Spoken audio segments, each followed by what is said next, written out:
بسم اللہ الرحمن الرحیم لقد جاءكم رسول من انفسكم عزيز عليه ما عنتم حريص عليكم بالمؤمنين رؤوف رحيم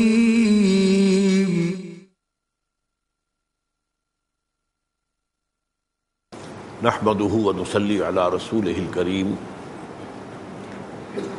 اما بعد فقال الله تبارك وتعالى كما ورد في سورة الحجرات اعوذ بالله من الشيطان الرجيم بسم الله الرحمن الرحيم انما المؤمنون اخوة فاصلحوا بين اخويكم واتقوا الله لعلكم ترحمون وقال عز وجل كما ورد في سورة المائدة انما وليكم الله ورسوله والذين آمنوا الى قوله تعالى ومن يتول الله ورسوله والذين آمنوا فإن حزب الله هم الغالبون وقال عز وجل كما ورد في سورة التوبة والمؤمنون والمؤمنات بعضهم أولياء بعض صدق اللہ العظیم.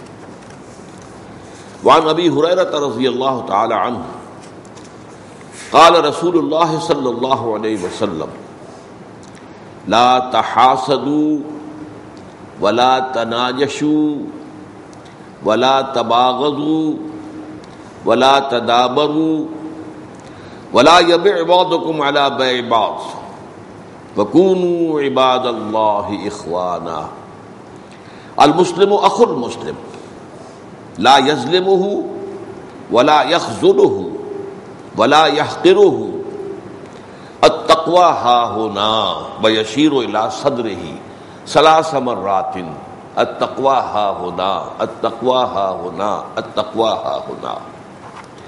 بحسب امرئ من الشر ان يحقر اخاه المسلم كل المسلم على المسلم حرام دمه وماله وعرضه. رواہ الامام مسلم رحمہ اللہ. رب اشرح لي صدری ویسر لي امری واحلل عقدۃ من لسانی یفقهوا قولی. اللهم ربنا الہمنا رشدنا واعذنا من شرور انفسنا. اللهم ارنا الحق حقا وارزقنا اتباعه وارنا الباطل باطلا وارزقنا اجتنابه. آمین یا رب العالمین. ہماری آج کی گفتگو کا موضوع یہ اربعین نووی جو ہے اس کی 35ویں حدیث کے حوالے سے مسلمانوں میں باہمی اخوت، باہمی خلوص و اخلاص، باہمی حمایت، اس کی جو کیفیت ہونی چاہیے اس پر ویسے تو قرآن مجید میں بہت مقامات پر اس کی تاکید موجود ہے. میں نے صرف 3 حوالے اس وقت قرآن سے پہلے آپ کو دیے. سورہ حجرات میں فرمایا انما المؤمنون اخوۃ فاصلحوا بین اخویکم. مومن تمام آپس میں بھائی بھائی ہیں. واقعہ یہ ہے کہ یہ اخوت باہمی کا جو تصور دنیا میں اسلام نے پیش کیا ہے اور کہیں موجود نہیں. علامہ اقبال نے بڑی خوبصورتی سے اسے اپنے اشعار میں سمویا ہے. کل مومن اخوۃ اندر دلش. مومن کے دل میں یہ بات موجود ہوتی ہے کہ تمام مومن آپس میں بھائی بھائی. کل مومن اخوۃ اندر دلش.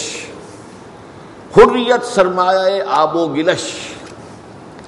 آب و گل پانی اور مٹی. پانی مٹی سے ہم بنے ہیں نا، تو بندہ مومن کی سرشت میں اس کی مٹی اور پانی جس سے وہ بنا ہے اس میں حریت موجود ہے، آزادی. ایک اللہ کی غلامی تمام غلامیوں سے نجات. یہ ایک سجدہ جسے تو گراں سمجھتا ہے 1000 سجدوں سے دیتا ہے آدمی کو نجات. حریت کا یہ تصور آپ کو کہیں نہیں ملے گا. کوئی نہ کوئی غلامی موجود ہوتی ہے. بادشاہوں کی غلامی ہے یا جمہوریت میں اکثریت کی غلامی ہے. جو اکثریت کی رائے ہوگی چاہے وہ غلط ہو وہ چلے گی، اقلیت کی رائے نہیں چلے گی چاہے وہ صحیح ہو۔ بندوں کو گنا کرتے ہیں، تولا نہیں کرتے، ڈکٹیٹروں کی غلامی اور سب سے آگے بڑھ کر اپنے نفس کی غلامی۔ ان تمام غلامیوں سے آزادی، حریت سرمایہ آب و گلش، ناشکیب امتیازات آمدہ۔ بندہ مومن جو ہے وہ انسانوں میں امتیاز کو برداشت ہی نہیں کر سکتا۔ یہ کالا گورا، مشرقی مغربی، یہ اونچی ذات یہ نیچی ذات، معاذ اللہ، اس سے آزاد کرنے والا پوری دنیا کی تاریخ میں صرف دین اللہ ہے اور کوئی نہیں، ورنہ ہمیشہ امتیازات ہوں گے۔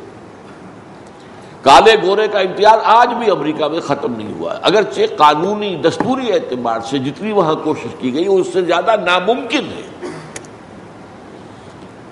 وہاں پر آپ کو معلوم ہے ڈسکریمنیشن بہت بڑا جرم ہے، بہت بڑا جرم، مقدمہ بنتا ہے، سزا ملتی ہے، لیکن قانون کا دل پر تو حکمرانی نہیں ہوتی۔ قانون کی دل میں احساسات موجود ہیں، وہ دل کے احساسات تو پھر کوئی ایمان کے ذریعے یہ یقین کہ تمام انسان چاہے کالے ہوں، گورے ہوں، شرقی ہوں، غربی ہوں، پیلے ہوں، کچھ بھی ہوں، براؤن ہوں جنہیں کہا جاتا ہے براؤن، سب اللہ کی مخلوق، ایک اللہ پہ سب جا کے جڑ گئے اور سب آدم و حوا کی اولاد،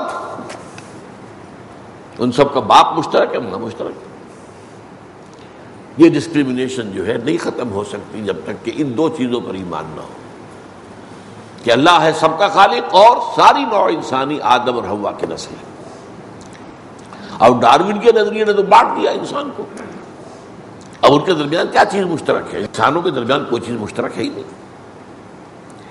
اسی طرح آپ جانتے ہیں دنیا میں اس وقت بھارت کو ڈیموکریسی کی معراج پر سمجھا جاتا ہے، اس میں کوئی شک نہیں، بڑا کارنامہ ہے، انہوں نے جس طرح جمہوریت پر عمل کر کے دکھایا ہے۔ حالانکہ بڑی لو لٹریسی پرسنٹیج ہے وہاں بھی، اور کہا یہ جاتا ہے کہ جہاں پر لٹریسی پرسنٹیج زیادہ نہ ہو وہاں جمہوریت نہیں چل سکتی، انہوں نے چلا کے دکھایا جو معجزہ ہے۔ لیکن اونچ نیچ کا فرق نہیں نکل سکتا، براہمن اونچا ہے، دلت یا جو بھی وہاں پہ اچھوت کہلاتے ہیں، شودر کے تو نیچے، تو ایک پڑھنے کا تو انہیں حق ہے ہی نہیں۔ اگرچہ بہت وہاں بھی حکومت کی سطح پر بڑی کوشش ہوئی ہے، لیکن اب بھی وہاں پر سب سے بڑے فساد جو ہوتے ہیں، آپ سمجھتے ہیں ہندو مسلم فساد وہاں سب سے بڑھتے نہیں، سب سے بڑے فساد وہاں اونچی ذات کے ہندو اور نیچی ذات کے ہندوؤں میں، سب سے بڑی پوری بستیاں جلا دیتے ہیں لوگ۔ بہرحال بندہ مومن جو ہے وہ تو ہے ناشکے بز امتیازات آمدہ، در نہاد او مساوات آمدہ۔ انسان کی بندہ مومن کی سرشت میں مساوات ہے، تمام انسان مساوی ہے پیدائشی طور پر، کوئی اونچا نہیں کوئی نیچا نہیں، عورت اور مرد میں کوئی اونچ نیچ نہیں ہے، دونوں اللہ کی مخلوق، دونوں ایک ہی باپ سے، دو ایک بہن بھائی ہے تو ایک ہی باپ کے نطفے سے اور ایک ہی ماں کے رحم میں پرورش پائی ہے۔ ہاں معاشرتی نظام میں ایک فرق ہے، جیسا آپ کے دفتر میں انسان سب برابر ہے لیکن چپڑاسی اور دفتر افسر برابر تو نہیں ہے، یہ انتظامی معاملات ہوتے ہیں۔ انتظامی معاملات میں انسٹیٹیوشن فیملی کو الرجال قوامون علی النساء، وہ جو ہے ان کو ایک طرح کا اختیار دیا گیا ہے، وہ نظام کو چلانے والے ہیں، ہیڈ آف دی فیملی وہ مرد ہے، شوہر ہے، بریڈ ارنر وہ ہے، روزی کمانا اس کے ذمہ ہے، عورت کے ذمہ نہیں ہے۔ تو اس حوالے سے بہرحال پہلی آیت میں نے آپ کو سنا انما المؤمنون اخوۃ، دوسری آیت والمؤمنون والمؤمنات بعضهم اولیاء بعض، مومن مرد اور مومن عورتیں جو ہے ایک دوسرے کے اولیاء ہیں، ولی ہیں۔ ولی کا اب لفظ جو ہے بڑا گمبھیر لفظ ہے، ایک لفظ میں اس کا ترجمہ نہیں ہو سکتا، مددگار، حامی، پشت پناہ، یہ سارے الفاظ جمع کر لیجیے آپ تو ولی بنے گا۔ تو انما المؤمن والمؤمنون والمؤمنات بعضهم اولیاء، اس سے پہلے ایک آیت میں آیا ہے کہ المنافقون والمنافقات بعضهم من بعض، منافق مرد اور عورتیں وہ ایک دوسرے میں سے ہی ہیں، یعنی ایک ہی تھیلی کے چٹے بٹے ہیں، مرد ہوں چاہے عورتیں ہوں، منافق